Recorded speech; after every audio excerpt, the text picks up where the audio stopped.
Introduction to vectors. Vectors are defined as ordered pairs that contain magnitude and direction, and usually they are measured in two dimensions on the x and y axis. And in between these vectors, we can see an angle that will be measured in theta, and it will help us with the future equations that we will implement to find uh,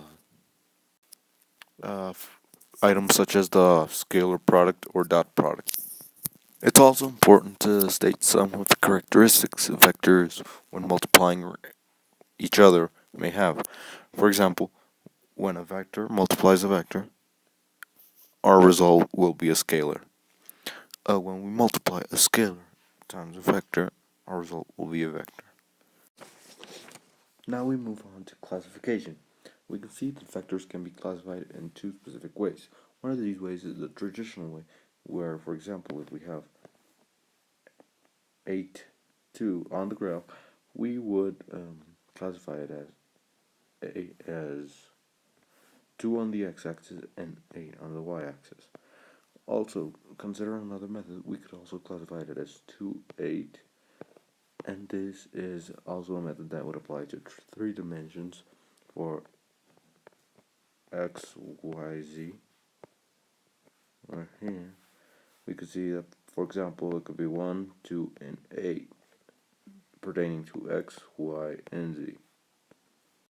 Now moving on to another system of equations, we can see that in order to find this vector, we would have to use a formula such as AB is equal to OB minus OA to find it.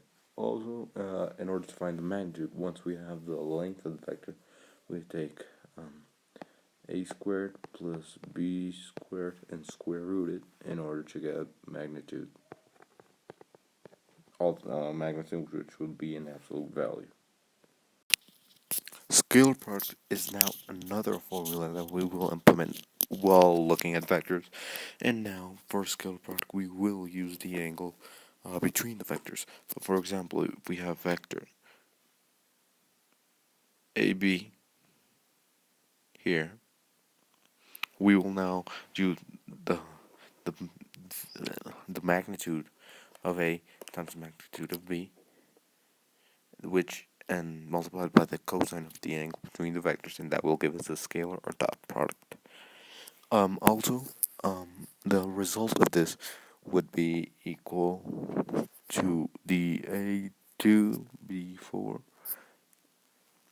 A2 B2, and A3 B3. Certain equations pertain to certain aspects we want to find for vectors. For example, if we want to find the angle in between the vectors, we will look at the equation on the left where it says the cosine of the angle will be equal to a vector times b vector times divided by the two magnitudes, and then we will do the cosine of the angle, and that will give us the angle of the vector. And also, the vector equation of the line is pertained by the dot product, which we will use in order to find the vector equation of the line and know if lines from two vectors may be perpendicular or parallel. And this will help us guide us in order to understand better vectors.